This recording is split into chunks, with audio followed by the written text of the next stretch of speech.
अस्सलाम वालेकुम पाकिस्तान। हमीद नकीबी आपकी खिदमत में हाजिर है। नाजरीन, सोने की कीमतें गुज़श्ता कुछ महीनों में नीचे आती आती आती काफ़ी नीचे आ गई। गो कि आज सोने की कीमत में दोबारा से इजाफ़ा भी हुआ है, जो कि ग़ालिबन कोई 9,100 रुपये तक इजाफ़ा हुआ है।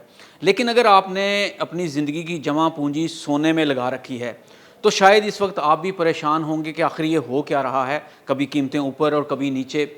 और सिर्फ चंद ही दिनों में सोने ने हज़ारों रुपए फ़ी तोला इसकी जो कीमत है वो कम हुई है और आलमी मार्केट में अरबों डॉलर की वैल्यू लम्हों में गायब हो चुकी है।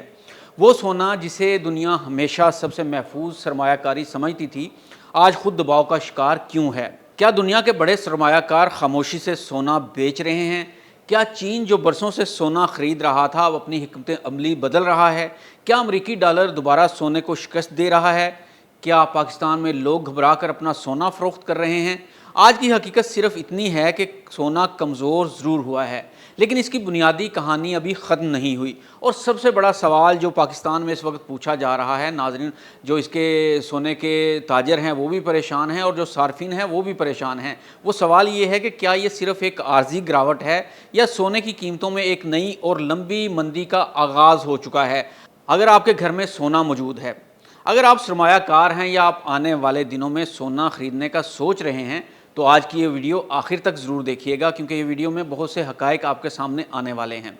नाज़रीन, सोने की गिरावट ने पूरी दुनिया को हैरान कर दिया है। चंद माह पहले तक यही सोना मुसलसल नई बुलंदियां बना रहा था, हर हफ्ते नया रिकॉर्ड बनता था, सरमायाकार खुश थे और पाकिस्तान में भी फ़ी तोला कीमत तारीख की बुलंदतरीन सतह तक पहुँच गई थी। लेकिन फिर अचानक मंजर बदलना शुरू हुआ।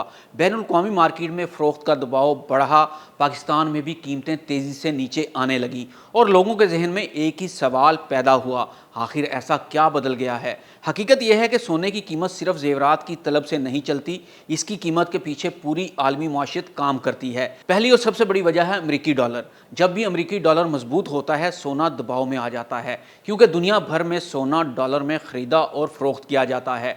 डॉलर महंगा होगा तो दुनिया के लिए सोना भी महंगा महसूस होगा, जिसका नतीजा ये निकलता है कि तलब कम हो जाती है और जब तलब कम हो जाती है तो कीमत भी नीचे आना शुरू हो जाती है।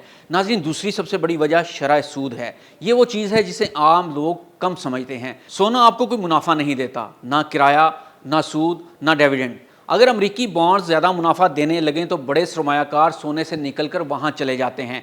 इस वजह से फेडरल रिजर्व की हर पॉलिसी सोने की कीमत पर बराह रास्त असर डालती है। तीसरी सबसे बड़ी वजह है मुनाफा लेने वाले सरमायाकार। जब किसी चीज़ की कीमत मुसलसल ऊपर जाती है तो एक वक्त आता है जब बड़े सरमायाकार कहते हैं अब मुनाफा ले लो। लाखों ओंस सोना फ़रोख्त होता है, इसी फ़रोख्त से कीमत मज़ीद गिरने लगती है। फिर दूसरे सरमायाकार भी खौफज़दा होकर फ़रोख्त करना शुरू कर देते हैं। यही चीज़ मार्केट में चेन रिएक्शन पैदा करती है। अब यहाँ सवाल ये पैदा होता है कि क्या चीन ने सोना ख़रीदना बंद कर दिया है? ये बात सोशल मीडिया पर बहुत गर्दिश कर रही है, लेकिन हकीकत कुछ मुख्तलिफ है।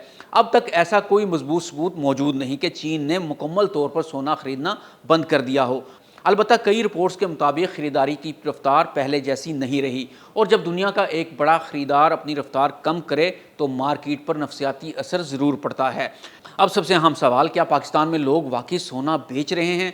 जी हाँ। जब कीमतें तेज़ी से गिरना शुरू होती हैं तो बहुत से लोग मज़ीद नुकसान के खौफ से फ़रोख्त शुरू कर देते हैं। लेकिन एक हकीकत हमेशा याद रखिए, पाकिस्तान की मुकामी मार्केट आलमी कीमत तय नहीं करती। पाकिस्तान सिर्फ आलमी कीमत और डॉलर रेट के मुताबिक अपने रेट एडजस्ट करता है। तो फिर यहाँ सवाल ये पैदा होता है कि क्या सोना मज़ीद गिरेगा? ये सबसे अहम सवाल है। इसका सीधा जवाब है मुमकिन भी है, लेकिन लाजमी नहीं। अगर अमरीकी डॉलर मज़ीद मजबूत होता है, शरह सूद ज़्यादा अरसा बुलंद रहती है और सरमायाकार स्टॉक मार्केट में ही रहते हैं तो सोने पर मज़ीद दबाव रह सकता है। लेकिन अगर दुनिया में कोई बड़ा जुग्राफियाई बहरान पैदा होता है, मुआशरत कमज़ोर पड़ती है या मरकज़ी बैंक दोबारा बड़ी मिकदार में ख़रीदारी शुरू करते हैं तो यही सोना दोबारा तेज़ी से ऊपर भी जा सकता है।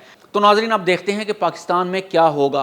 पाकिस्तान में कीमत सिर्फ आलमी मार्केट से नहीं बनती। डॉलर का रेट, रुपए की कदर, दरामदी लागत और मुकामी तलब, ये सब अवामिल मिलकर फ़ी तोला कीमत बनाते हैं। इसलिए बाज़ औक़ात आलमी मार्केट में कमी ज़्यादा होती है, लेकिन पाकिस्तान में कमी कम नज़र आती है और कभी इसके बरक्स भी होता है। تو ناظرین اب سرمایہ کاروں کو کیا کرنا ہوگا؟ یہ فیصلہ ہر شخص کی اپنی مالی صورتحال پر منحصر ہے۔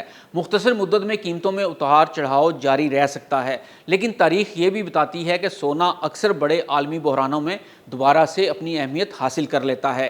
اس لیے صرف خوف یا افواہوں کی بنیاد پر فیصلہ کرنا درست نہیں۔ آج کی حقیقت صرف اتنی ہے کہ سونا کمزور ضرور ہوا ہے، لیکن اس کی بنیادی کہانی ابھی ختم نہیں ہوئی۔ اب سب کی نظریں تین چیزوں پر ہیں: امریکی فیلڈ کیا فیصلہ کرتا ہے، ڈالر کہاں جاتا ہے، اور دنیا کے مرکزی بینک آئندہ مہینوں میں سونا خریدتے ہیں یا نہیں۔ یہی تین عوامل طے کریں گے کہ آج کی گراوٹ صرف ایک عارضی کریکشن تھی یا واقعی سونے کی مارکیٹ ایک نئے دور میں داخل ہو رہی ہے۔ ناظرین، ویڈیو اچھی لگی ہو تو اسے شیئر ضرور کیجیے گا۔ حمید نقیبی کو اجازت دیں، اللہ حافظ۔